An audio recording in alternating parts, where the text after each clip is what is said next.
And the class, welcome you all in lecture number 12 of chapter motion, class 9. So motion. So बेटा tell now अब तक हमने क्या किया है? अब तक हमने लास्ट लेक्चर में किया था बेटा वेलोसिटी के बारे में, उसके ग्राफ पढ़े थे हमने, वेलोसिटी वर्सेस टाइम ग्राफ, ठीक है। और हमने एक कंक्लूजन निकाला था कि if we are taking slope of a velocity time graph then that must be equal to the acceleration, ठीक है। और सेकंड चीज हमने ये की थी कि अगर हमारे पास वेलोसिटी टाइम ग्राफ है और मैं एरिया अंडर द कर्व निकालता हूँ तो वो किसके बराबर आया था? डिस्प्लेसमेंट के बराबर आया था, ठीक है ना। हाँ, इसकी जगह अगर स्पीड टाइम ग्राफ होता और उसमें भी अगर आप एरिया अंडर द कर्व निकालते तो वो भी किसके बराबर आ जाता? डिस्टेंस के बराबर आता, ठीक है। चलो शुरू करते हैं। तो आज हमने डिस्कस करना है all three Newton's equation of motion by graphical method, ठीक है ना। जो हमने तीन इक्वेशंस पहले की हैं उन इक्वेशंस को ग्राफिकल मेथड से हम प्रूव करेंगे, ठीक है। देखिए, Newton's equation of motion bye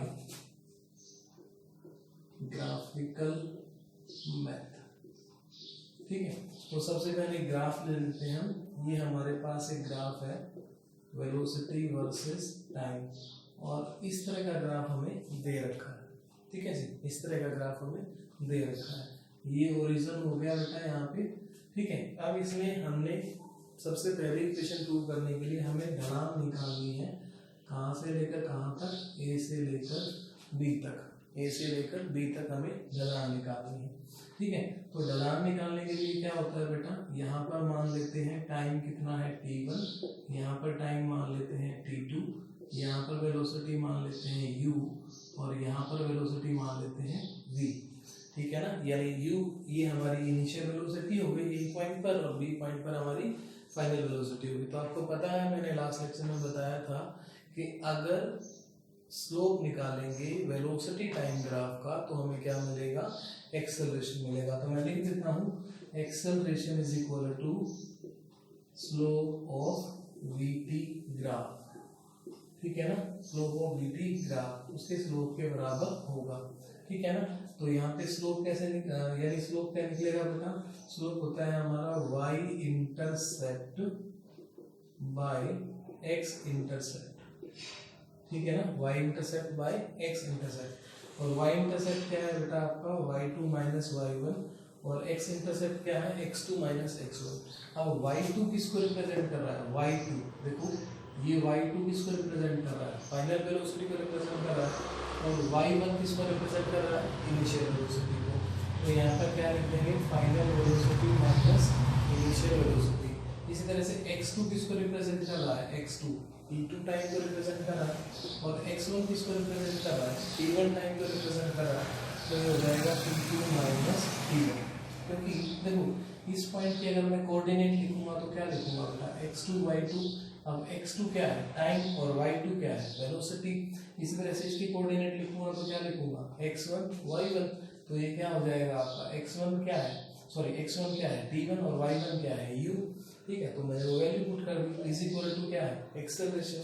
अब मैं मान लेता हूँ t2 माइनस t1 किसके बराबर आता है? t के बराबर आता है। t2 minus t1 is equal to t। तो वैल्यू पुट कर देते हैं, a is equal to v minus u by t. Cross multiply, आगे तो वही जो हमने पहले किया था। तो ये हो गया at is equal to v minus u, at is equal to v minus u. इस तरह से हमने ग्राफिकल मेथड से फर्स्ट इक्वेशन को प्रूव कर लिया, ठीक है। अब मैं एक बार फिर बताता हूँ, एक्सेलरेशन निकालना था और हमें पता है कि स्लोप निकालेंगे अगर हम वीटी ग्राफ का तो हमारे पास एक्सेलरेशन की वैल्यू आ जाएगी, ठीक है ना। और स्लोप क्या होता है बेटा? y intercept divide by x intercept, y intercept divide by x intercept. तो y2 माइनस y1 ये हो जाएगा। y इंटरसेप्ट कितना होगा? सिर्फ ये वाला y इंटरसेप्ट होगा, y2 माइनस y1, और x इंटरसेप्ट क्या होगा? सिर्फ ये वाला x इंटरसेप्ट होगा, ठीक है ना। तो ये किसके बराबर है? देखो y2, ये पूरी हाइट, ये किसके बराबर है? ये पूरी हाइट y2, और ये पूरी y1। तो y2 माइनस y1 ये बच गया y इंटरसेप्ट, लिख दिया। इसी तरह से x इंटरसेप्ट निकालना है, x2 ये पूरी लेंथ, इंटरसेप्ट कौन सा है आपका ये वाला, और इंटरसेप्ट निकलेगा कैसे, this x2 minus this x1, subtract करना पड़ेगा तभी वो वैल्यू आएगी x2 माइनस x1। तो x2 रिप्रेजेंट कर रहा है t2 को और x1 रिप्रेजेंट कर रहा है t1 को, t2 माइनस t1 हो गया। तो यहाँ से हमारे पास ये फर्स्ट इक्वेशन आ गई, उसके बाद तो बस क्रॉस मल्टीप्लाई किया है। इसी तरह से मैं सेकेंड इक्वेशन आपको बताता हूँ। सेकेंड इक्वेशन में हम क्या लेंगे, देखो फिर से वही ग्राफ अलग से बना देता हूँ, ये वेलोसिटी के लिए, ये वेलोसिटी के लिए बेटा, और ये टाइम के लिए, ठीक है जी, ये वेलोसिटी और ये टाइम, और यहाँ पर ये a और b, ये पॉइंट a है और ये पॉइंट b है, ठीक है ना। इस बार हम क्या निकालना है, इस बार हम इक्वेशन प्रूव करनी है ये वाली, s is equal to ut plus half at square. तो इसके लिए डिस्प्लेसमेंट है ना यहाँ पे, और वेलोसिटी टाइम ग्राफ से डिस्प्लेसमेंट कैसे निकलते हैं, जब हम निकालते हैं एरिया अंडर द कर्व, ठीक है। तो हमने पहले यहाँ पर एक परपेंडिकुलर डाला, ये वाला इस तरह से परपेंडिकुलर डाल गया। अब हमें निकालना क्या है, हमें ये वाला एरिया निकालना है, ये वाला, ये क्या निकालना है, हमें एरिया निकालना है, ठीक है। तो एरिया कैसे निकलेगा भाई, देखो एरिया कैसे निकलेगा, अगर इस ग्राफ को जरा ध्यान से देखा जाए तो मैं इस ग्राफ के दो पार्ट बना सकता हूँ, इस एरिया के दो पार्ट बना सकता हूँ। देखो पहले वाला तो मैंने एक ये बना दिया, यानी ये ट्रायंगल बन गई, ये देखो एक ट्रायंगल बन गई, और नीचे वाली क्या बन गई बेटा, एक रेक्टेंगल, ठीक है। तो एरिया क्या लिखेंगे, एरिया अंडर द कर्व किसके बराबर आएगा बेटा, ये आएगा area of triangle plus area of rectangle, ठीक है ना। Area of triangle plus area of rectangle निकाल लो और सॉल्व कर लो, किसके बराबर आ जाएगा, डिस्प्लेसमेंट के बराबर आ जाएगा, ठीक है। तो बेटा देखो एरिया ऑफ ट्रायंगल क्या फार्मूला होता है, half into base into height, half into base into height. तो ये क्या है बेटा, ये है हमारा बेस और ये क्या है हमारा हाइट। तो जरा ध्यान से देखो, बेस किसको रिप्रेजेंट कर रहा है, एक्स इंटरसेप्ट को, और हाइट किसको रिप्रेजेंट कर रहा है, वाई इंटरसेप्ट को, ठीक है ना। तो मैं डायरेक्ट वैल्यू यहीं से पुट कर देता हूँ, मैंने अभी लिखा था, देखो हाफ इंटू बेस, बेस यानी कि x intercept, x2 minus x1 किसके बराबर आया था, t2 माइनस t1, जिसको हमने क्या लेट कर दिया था भाई, ये t के बराबर है। तो मैंने यहाँ पर क्या लिख दिया, t लिख दिया, ठीक है जी। उसके बाद बेस इंटू हाइट, ये क्या है आपकी हाइट है, ठीक है जी। तो हाइट क्या हो गई बेटा, v माइनस यू, ठीक है ना। हाइट देखो, हाइट क्या है, v minus you, y2 minus y1, तो ये क्या हो गया, v माइनस यू, ठीक है। चलो कोई बात नहीं, अब इसको जरा देखो बेटा, इस इक्वेशन से v माइनस यू किसके बराबर आया है, at के बराबर आया है, किसके बराबर आया है, at। तो अब लिख दीजिए फ्रॉम इक्वेशन 1 हम क्या लिख देंगे, half into T into at, ऐसा लिख देंगे, वैल्यू पुट कर दी, तो ये कितना बन गया, हाफ at स्क्वायर। चलो इसको रखो अभी एक तरफ। अभी area of triangle, area of rectangle निकालते हैं, एरिया ऑफ रेक्टेंगल। तो रेक्टेंगल का एरिया क्या होता है बेटा, रेक्टेंगल का एरिया होता है length into breadth, length into breadth. तो लेंथ कितनी है बेटा, ये वाली जो पोर्शन है ये आपका लेंथ हो गया, तो ये लेंथ इस हाइट के बराबर होगी, ये जो लेंथ है ये वाली इस हाइट के बराबर होगी बेटा। अब ये हाइट क्या है, ये ए पॉइंट पर कितनी वेलोसिटी है, तो ए पॉइंट पर कितनी वेलोसिटी मानी थी हमने, यू मानी थी, तो ये मैं ले लेता हूँ यू।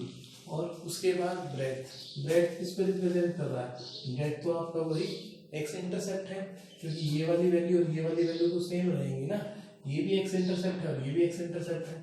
तो एक्स इंटरसेप्ट क्या था, x2 माइनस x1, जिसकी वैल्यू क्या आई थी, t2 माइनस t1, और t2 माइनस 1 को क्या माना था हमने, t2 माइनस t1 को t माना था।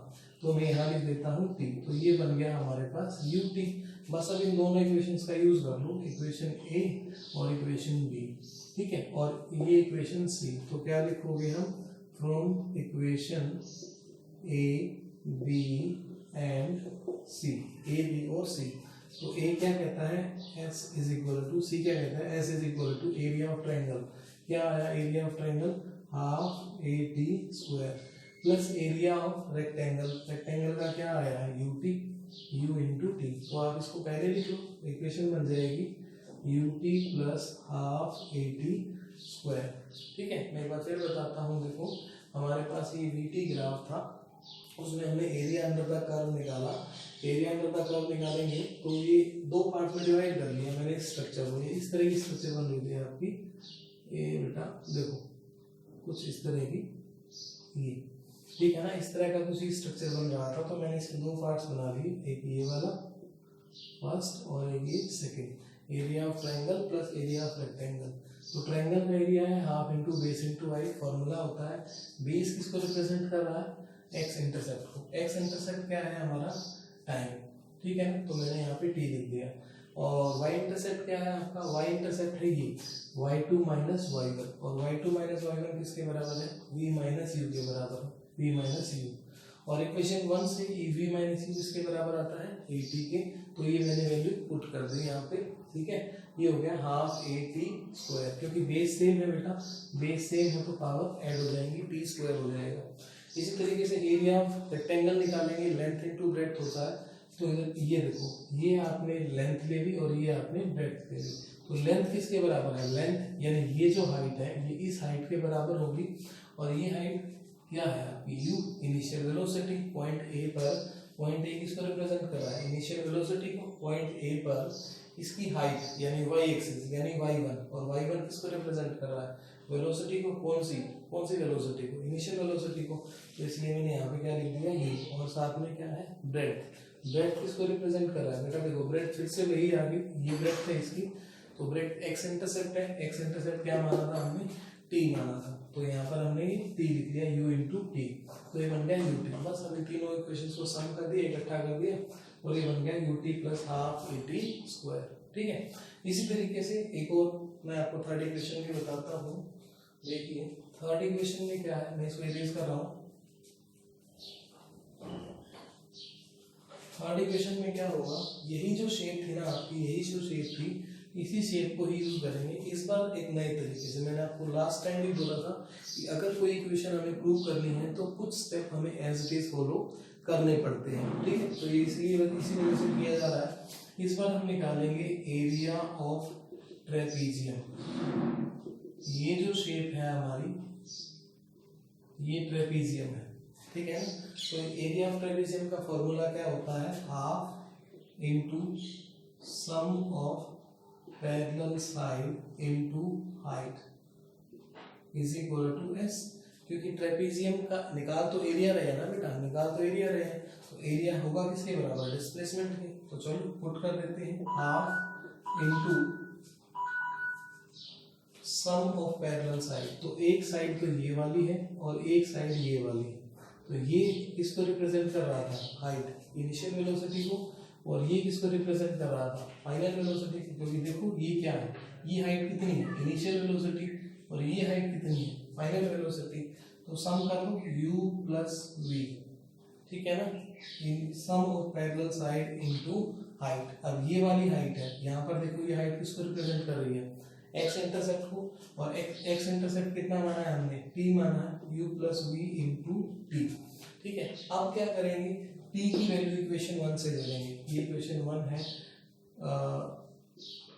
फ्रॉम, आप यहाँ पे t की वैल्यू निकालो पहले। t की वैल्यू कितनी आएगी, v माइनस यू बाई ए।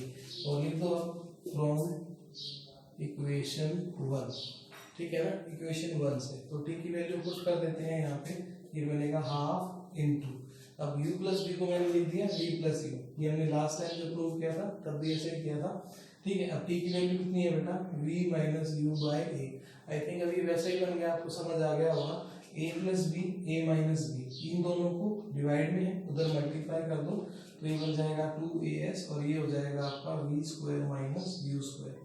तो इस तरह से आपकी ये थर्ड इक्वेशन भी प्रूव होगी। इसमें क्या किया, यहाँ तक तो ग्राफ हमने सेम बनाया, उसके बाद एरिया जो निकाला वो ट्रेपीजियम का निकाल दिया। और ट्रेपीजियम का एरिया का क्या फॉर्मूला होता है, half into sum of parallel sides into height. Half as it is sum of parallel side, एक साइड ये वाली है और एक साइड ये वाली है, क्योंकि यही दोनों साइड एक दूसरे के पैरेलल है ना बेटा। तो इसकी हाइट कितनी है u, इसकी हाइट कितनी है v। ठीक है, क्योंकि ये किसको रिप्रेजेंट कर रहा है, u को, और ये किसको रिप्रेजेंट कर रहा है, v को। तो ये हो गया sum of parallel side u plus v into t। अब t की वैल्यू मैंने इक्वेशन 1 से ले ली, जो कि क्या है, v minus u by a put कर दिया, इसको u प्लस v की जगह v प्लस u लिख दिया, क्रॉस मल्टीप्लाई 2 और a को उधर पे 2as। Now a plus b a minus b, कौन सी आइडेंटिटी लगाई है, a प्लस b और a माइनस b, ये होता है a square minus v square. ठीक है, तो ये बन गया आपका v square minus u square. ठीक है बेटा, और कोई डाउट हो तो पूछ लेना। ये हमारा ऑलमोस्ट चैप्टर पूरा हो गया है। ठीक है, ओके।